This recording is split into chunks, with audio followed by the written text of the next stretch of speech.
Well, in this video we are going to discuss about the multiplication of a vector by a scalar. तो इस video में हम ये सीखने की कोशिश करेंगे कि हम एक वेक्टर को स्केलर से जब मल्टीप्लाई करते हैं तो किस तरीके के चेंजेस आते हैं, किस तरीके से आप उसको रिप्रेजेंट कर सकते हैं। उदाहरण के लिए हम सबसे पहले क्या करते हैं, हम एक वेक्टर चूज़ करते हैं। ये रहा हमारे पास कोई vector, this is some vector a vector, right.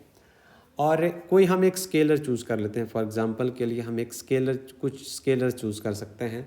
जैसे फॉर एग्जांपल हमने लैम्डा को 1 मान लिया, लैम्डा को 2 मान लिया, लैम्डा को हाफ मान लिया, या लैम्डा को -1 मान लिया, या लैम्डा को -2 मान लिया, या लैम्डा को -1/2 मान लिया। So these are all the scalars. ठीक है, आप ऐसा करिए कि यदि आप ऐसा करेंगे, आप लीजिए ये रहा आपके पास स्केलर और ये रहा आपके पास वेक्टर।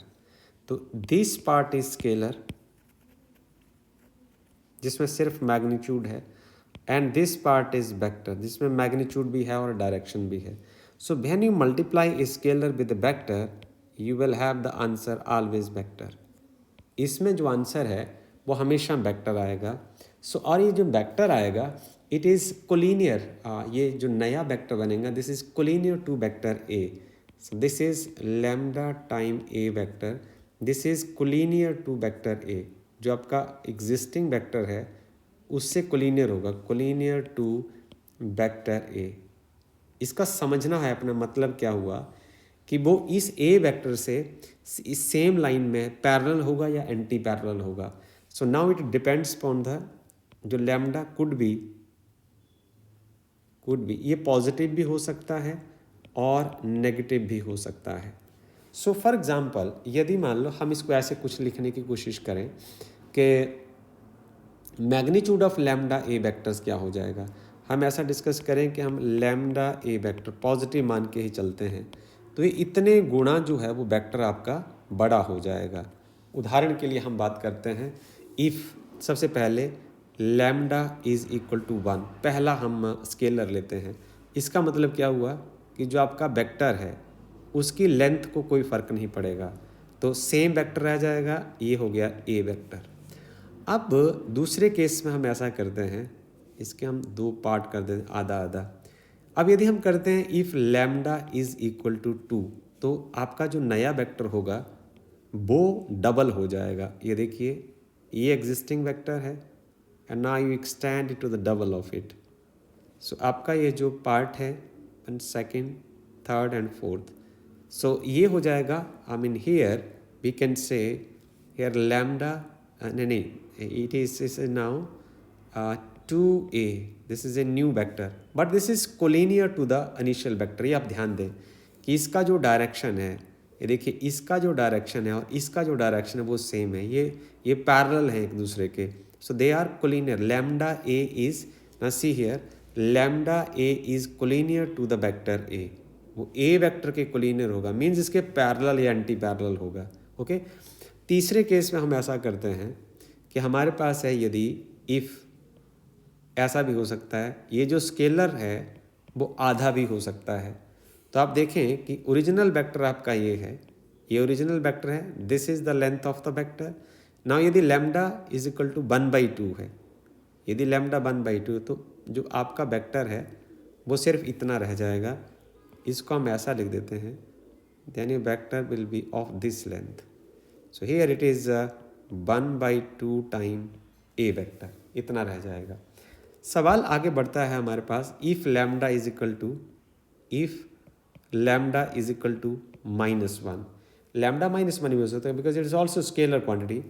जो -1 है स्केलर है तो क्या होगा, length of the vector will remain the same, length उतनी ही रहेगी बट उसकी डायरेक्शन रिवर्ट हो जाएगी। सो ए विल बिकम -a वेक्टर। यहाँ से आप समझिए यदि ये -2 हो जाएगा तो भी आप देखिए तो लेंथ तो सेम रहेगी बट जो डायरेक्शन है वो रिवर्ट हो जाएगी। This is -2a vector. इस तरीके से आप समझ सकते हैं चीज़ों को। But all these vector are collinear vectors, ये सारे कोलिनियर हैं, ये पैरेलल या एंटी पैरेलल हैं।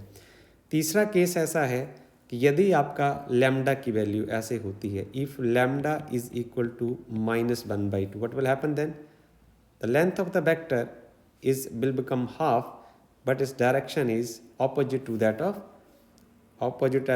of original vector. इससे फिर ये opposite चली गई है, इसका magnitude घट गया है. Okay, so the length of the vector has been reduced, so I can write it as minus,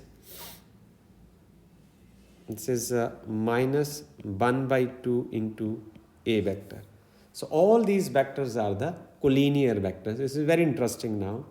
यदि लैम्डा -1 होता है, फॉर एग्जाम्पल वेन, अब आप देखिए यहाँ when lambda is equal to -1, तो यहाँ स्केलर का जो वैल्यू है, ये जो स्केलर का वैल्यू है ये -1 हो गया, तो इसका आंसर क्या आने वाला है, ये आ जाएगा minus of A vector. It will become like that. अब आप ऐसा करें कि यदि आप इन दोनों को जोड़ने की कोशिश करें, मतलब आप एक वेक्टर लें जो ओरिजिनल आपका वेक्टर है इस पॉइंट के ऊपर. If you will choose one vector और उस वेक्टर में उसका आप नेगेटिव वेक्टर आप जोड़ दें, तो क्या आ जाएगा, this is zero vector. This is a zero vector, और इसको हम कह सकते हैं this is null vector. This is a null vector having no magnitude at all, having no sense of direction.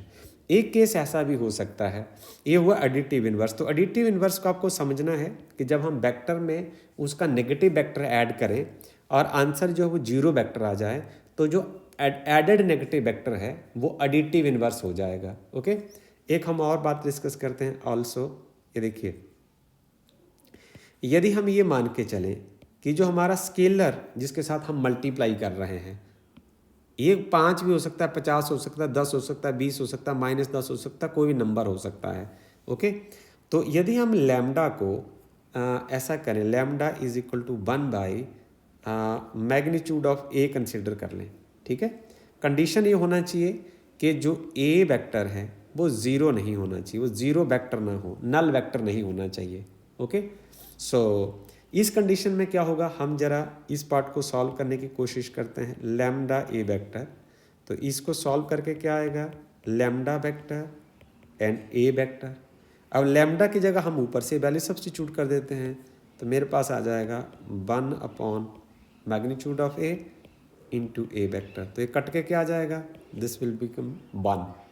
ठीक है, अब हम लैम्डा ए का जो मल्टीपल है ना उसको सॉल्व करें, ए वेक्टर, तो इसको हम लिख सकते हैं लैम्डा की जगह 1/a और ए वेक्टर की जगह a इंटू ए कैप हो जाएगा, तो ये आ जाएगा और ये बन गया एक ओनली यूनिट वेक्टर.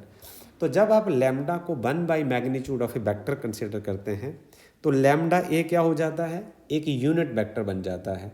सो हम ये कह सकते हैं कि सो अब आप इसको देखिए जरा, इसे क्या लिख सकते हैं आप, lambda A represent the unit vector, ये रिप्रेजेंट कर रहा है, represent a unit vector in the direction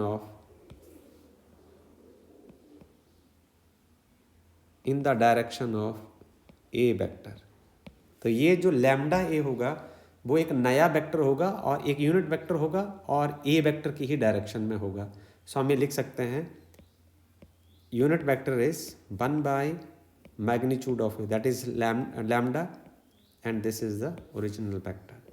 So this is how we will multiply a vector with a scalar. So with this I am closing this video. Thank you.